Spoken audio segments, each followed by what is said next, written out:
책은 당신의 삶을 바꿀 수 있습니다. 안녕하세요. 책입니다. 오늘 소개드릴 책은 울트라 러닝 세계 0.1%가 지식을 얻는 비밀이라는 책입니다. 스콧 영이라는 분이 지으셨고요.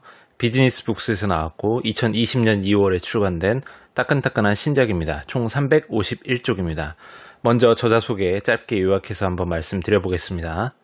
저자 스콧 영, MIT에 입학하지 않고도 1년 만에 MIT 컴퓨터과학 4년 과정을 독파해 획기적인 신학습법으로 미국 전역에 엄청난 화제를 불러일으킨 사람입니다. 2006년부터 자신의 블로그를 통해 학습, 생산성, 경력, 습관, 그리고 삶의 질에 대한 글을 꾸준히 써왔고요. 전 세계의 펜을 보유한 공부법 전문가라 볼 수가 있겠습니다. 목차 한번 읽어보겠습니다. 제1장 MIT에 가지 않고 MIT 4년 정복하기. 제2장 울트라 러닝의 시대가 왔다. 제3장 당신도 울트라 러닝을 할 수 있다. 제4장 법칙 1 메타학습 먼저 지도를 그려라. 제5장 법칙 2 집중하기 짧은 시간에 집중도를 높여라. 제6장 법칙 3 직접 하기 목표를 향해 똑바로 나아가라. 제7장 법칙 4 특화학습 취약점을 공략하라. 제8장 법칙 5 인출 배운 것을 시험하라. 제9장 법칙 6 피드백 날아드는 조언을 피하지 마라. 제10장 법칙 7 유지 새는 양동이에 물을 채우지 마라. 제11장 법칙 8 직관 뼈대를 세우기 전에 깊게 파라. 제12장 법칙 9 실험 자신의 안전지대 밖을 탐험하라. 제13장 나의 첫 울트라 러닝 프로젝트 시작하기. 제14장 울트라 러너는 어떻게 탄생하는가. 나는 MIT에 들어간 적도 없다. 캐나다 중위권 대학인 마니토바 대학교에서 경영을 전공했는데 그곳이 내성적으로 들어갈 수 있는 학교였다. 그런데 회사를 다니다 우연히 컴퓨터 공학을 알게 되었고 프로그램, 웹사이트, 알고리즘, 인공지능에 몹시 흥미를 느꼈다. 그래서 이런 것을 배우려면 무엇을 해야 할지 고심했다. 재입학을 해서 학교로 돌아갈 수도 있었다. 4년간 학업과 일을 병행하며 두 번째 학위를 딸 수도 있었다. 하지만 더 나은 방법이 있을 것만 같았다. 마침 그 시기에 MIT 강의가 온라인에 올라온다는 걸 우연히 알게 되었고 나는 온라인 강의를 듣기로 했다. 놀랍게도 그 과정은 전에 수천 달러를 내고 대학에서 배웠던 수업들보다 훨씬 나았다. 게다가 MIT에서 무료로 제공하는 온라인 강의는 수백 가지나 되었다. 그리하여 나는 내가 MIT 챌린지라고 이름 붙인 프로젝트를 2011년에 시작했고 1년 만에 MIT 컴퓨터과학 4년 과정을 독파했다. 저자가 이 책을 쓰게 된 동기를 잘 보여주는 초반의 대목입니다. 최근에 우리가 접하는 세상은 정말로 내가 의지만 있고 계획을 세워서 실천할 수만 있다면 원하면 원하는 만큼 방대하고 상당히 깊은 정보까지도 찾아볼 수 있고 배울 수가 있게 되었습니다. 저자는 여기서 밝힌 것처럼 스스로 상당히 평범한 사람이라 생각했는데 컴퓨터 과학 분야에 흥미가 생기면서 스스로의 공부법과 노력으로 MIT 대학의 4년 과정을 무려 1년 만에 독파해버렸으며 이 책은 바로 그 공부의 노하우에 대한 책이라 볼 수가 있겠습니다. 울트라 러닝이란 무엇인가? 첫째, 울트라 러닝은 전략이다. 전략이란 주어진 문제에 대한 해결책, 그것도 아주 훌륭한 해결책이 될 수 있다. 둘째, 울트라 러닝은 스스로 정하는 것이다. 무엇을, 왜 공부할지 스스로 결정하는 방식이다. 완전히 자기주도 학습을 할 수도 있고 관련 교육기관에 들어가서 배우는 것이 최선이라고 판단할 수도 있다. 혹은 교과서에서 나오는 개괄적인 단계들을 단순하게 따라하면서 배울 수도 있다. 셋째, 울트라 러닝은 고강도의 작업이다. 내가 만난 울트라 러너들은 모두 학습 효율성을 최대로 끌어올리기 위해 범상치 않은 단계들을 취했다. 이제 막 연습하기 시작한 외국어를 두려움 없이 입 밖으로 낸다든지 수만 개의 일반 상식 문제를 체계적, 집중적으로 연구하며 파고든다든지 완벽해질 때까지 어떤 기술을 반복적으로 훈련하는 일은 극한의 정신적, 육체적 작업이다. 여러분은 울트라 러닝이라는 말을 들어본 적이 있으신가요? 저는 이 책에서 처음 접하는데요. 한마디로 표현하면 전략적으로 스스로 정해서 고강도로 학습하며 빠른 시간 안에 깊게 배워버리는 기술을 의미합니다. 저자는 이렇게 울트라 러닝이 필요한 시대를 현재 우리가 살고 있다라고 말하고 있는데 앞으로의 시대에서 중숙련 혹은 저숙련 노동자로 표현할 수 있는 직군에 있는 사람들은 인공지능이나 아웃소싱으로 대체될 수가 있기 때문에 자신만의 고숙련, 고기술에 해당하는 분야를 반드시 만들어야만 하고 이것은 다시 대학에 들어갈 수 없는 상황의 어른들에게 울트라 러닝이 꼭 필요한 이유라고 역설하고 있습니다.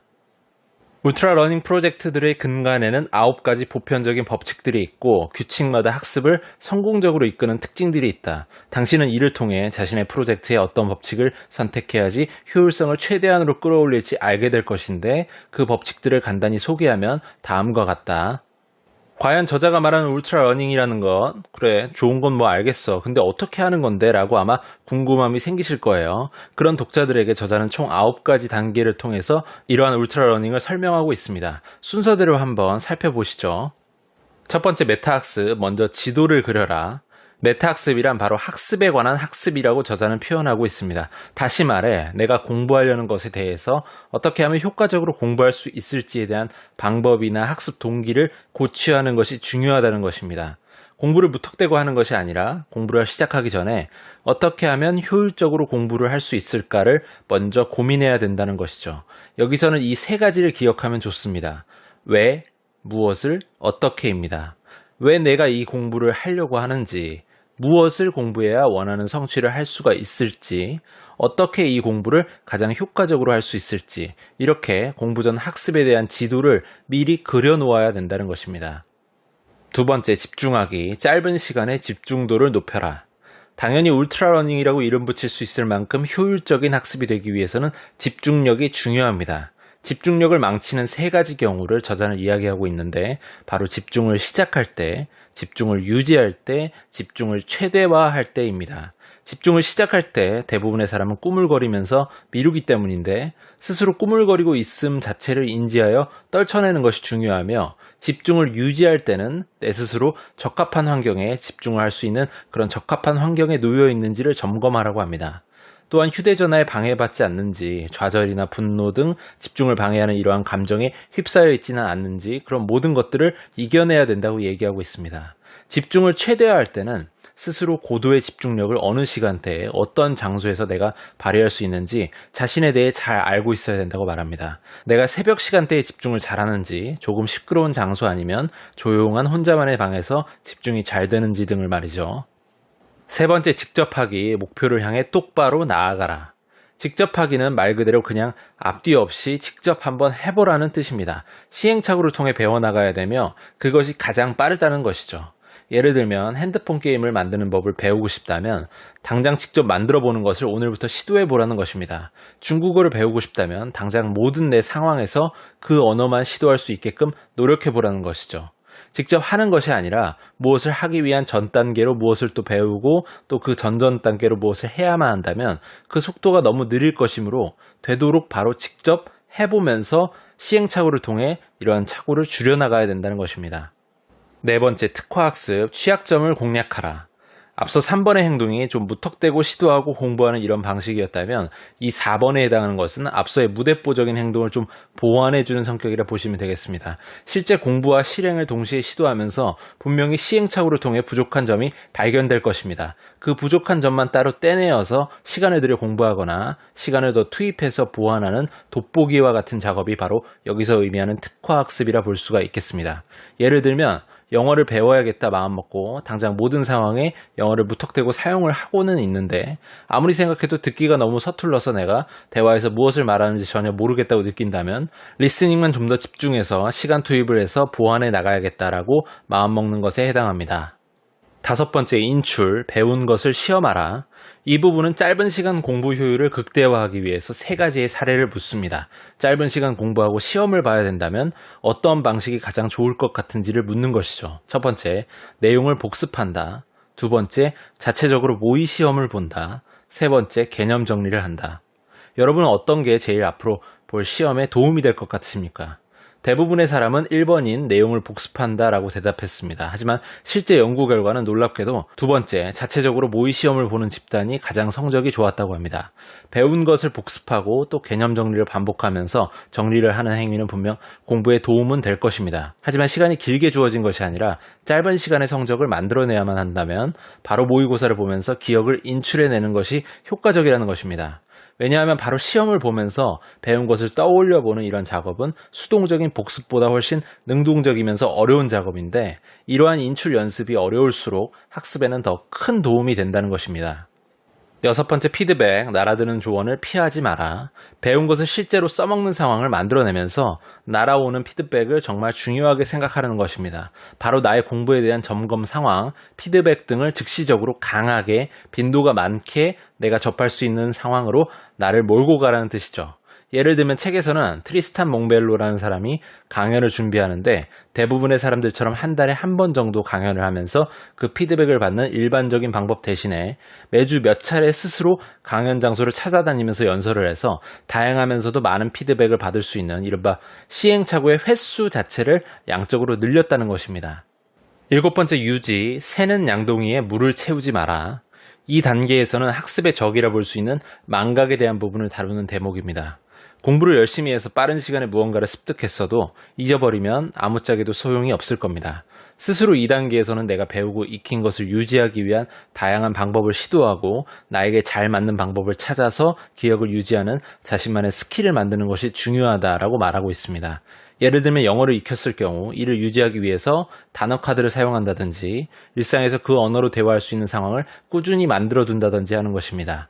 기억에 있어서 저자는 반복할수록 오래 기억하며 습관처럼 자동화되게 만들수록 또 오래 기억하고 더 연습하고 그림과 같이 연상법을 이용하면 기억에 도움을 받을 수 있다고 이야기하고 있습니다. 앞서 5번 인출에서 반복적인 복습보다 시간이 없을 때는 바로 모의시험이 효과적이라고는 했으나 역시나 기억 유지를 위해서는 복습이 중요한 것임을 바로 이 단계에서 또 확인할 수가 있는 부분입니다. 여덟 번째 직관, 뼈대를 세우기 전에 깊게 파라. 다시 말해 이 부분은 조금 천재성과도 연관이 되는 부분이라는 생각이 좀 드는데요. 빠르게 학습하는 데 있어서는 직관이 매우 중요하다라고 얘기하고 있습니다. 이러한 직관은 하루아침에 길러질 수가 있는 것이 아니기 때문에 스스로 꾸준히 일상에서 연습을 해야 되며 어릴 때부터 이렇게 직관을 훈련해온 사람은 울트라러닝에서 아주 큰 효과를 볼 수 있음을 강조합니다. 직관을 기르는 한 방법으로 우리가 잘 아는 천재인 리처드 파인만 같은 천재의 방법을 소개하고 있는데요. 첫째, 어려운 문제라고 쉽게 포기하지 말고 고집스럽게 매달리면서 여러 사물과 사회 현상의 이해관계에 대해서 우리가 이해하려고 꾸준히 노력하는 것입니다. 둘째로는 질문을 스스로에게 정말 많이 던지면서 구체적인 사례를 많이 접하고 또한 현상에 대한 이해를 고민하고 사례가 없는 경우에도 스스로 사례를 한번 만들어서 생각해 볼 수 있는 이러한 태도를 만들어야 된다고 말하고 있습니다. 아홉 번째, 실험, 자신의 안전지대 밖을 탐험하라. 새로운 기술을 배우고 공부할 때는 나보다 앞선 사람만을 따라가는 것만으로는 충분하지 않을 때가 있습니다. 독보적인 스타일을 만들기 위해서는 자신만의 길을 찾아 이른바 안전지대 밖으로 나가야 된다고 저자는 강조하고 있습니다. 이에 대한 방법론으로 다음과 같은 것들을 이야기하는데요.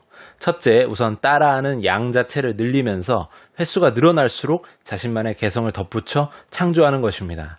둘째, 관련 없어 보이는 두세 가지의 기술들을 결합해 새로운 차별화를 가져오는 것입니다. 예를 들면 축구에서 슈팅도 어느 정도 잘하면서 중앙에서 패스와 경기 조율하는 것도 적당히 잘한다면 두 가지를 합쳐서 슛을 쏘며 경기를 지배하는 이러한 미들 라이커가 되는 그런 느낌인 것이죠. 셋째, 평균의 법칙에서 빠져나와 극단을 탐험하라는 것입니다. 극단. 종래의 이런 관습에서 벗어나서 무언가 새로운 것은 거의 평균점이 아닌 양극단에서 나오기 때문에 그동안 훈련한 기술에서 우리가 어떤 측면을 양극단으로 이렇게 밀어붙이는 것은 아주 좋은 전략이 될 수도 있다는 것입니다. 기술을 배우고 자신의 노력을 분석하고 나면 선택이 남는다. 모든 지식은 어떤 식으로든 간섭이 없다면 마모되기 마련이며 따라서 이를 어떻게 다뤄야 할지에 대한 선택은 뭔가를 배운 뒤에 즉시 이루어지는 것이 좋다. 첫 번째 유지. 첫 번째 선택지는 새로운 단계로 올라가겠다는 목표 없이 그 기술을 유지하는 활동에 투자하는 것이다. 이는 최소한이라도 규칙적으로 연습하는 습관을 들여서 달성할 수가 있다. 두 번째 재학습. 재학습은 처음 배우는 일보다는 쉽다. 따라서 환기 과정을 거치거나 연습을 하면 할수록 학습 초기에 들였던 시간에서 아주 조금만 써도 그 내용 대부분이 다시 활성화된다. 세 번째 숙련. 세 번째 선택지는 배웠던 기술을 더욱 깊이 파는 것이다. 우리는 이전에 배운 영역 안에서 하위 주제나 더 세부적인 기술을 규정하고 이를 보강할 수가 있다. 또 배운 기술을 새로운 분야에서 사용하기로 결심할 수도 있다. 어렵게 배운 것을 우리의 스킬로 자리 잡게 하기 위해서 이를 유지하는 전략이 어찌 보면 배우는 것 이상으로 무척 중요하다고 볼 수가 있습니다. 다양한 스킬을 내 것으로 만든 다음에 그것들이 발휘하는 시너지를 내기 위해서도 중요하고요. 소중한 내 인생의 시간과 노력을 통해서 무언가 배우고자 최선을 다했는데 아깝게 다 잊어먹어 버린다면 정말 아무 의미가 없는 것이 되기 때문이죠. 예를 들면 저는 어릴 때 체르니 40번까지 치면서 피아노를 제법 칠 줄 아는 아이였음에도 불구하고 그 기술을 유지하지 못한 채 지금은 피아노 앞에 앉아도 전혀 피아노를 칠 줄 모르는 사람이 되어버렸습니다. 어릴 때 배운 그 기술을 유지하기 위한 노력을 조금씩이라도 꾸준히 했다면 아마 지금은 주말에 집에 아이들을 깨울 때 피아노 연주곡으로 깨우는 멋진 아빠가 될 수도 있었을 텐데 말이죠. 어떠신가요? 빠르게 무언가를 배우고 익히는 울트라 러닝에 대해 좀 더 알아보고 싶지 않으십니까? 배움과 자기계발을 원하는 이러한 많은 분들께 이 책의 일독을 권해드립니다. 오늘은 여기까지 하겠습니다. 유익하셨거나 도움이 되셨다면 구독과 좋아요 부탁드립니다. 이 채널을 유지하는 힘입니다. 감사합니다.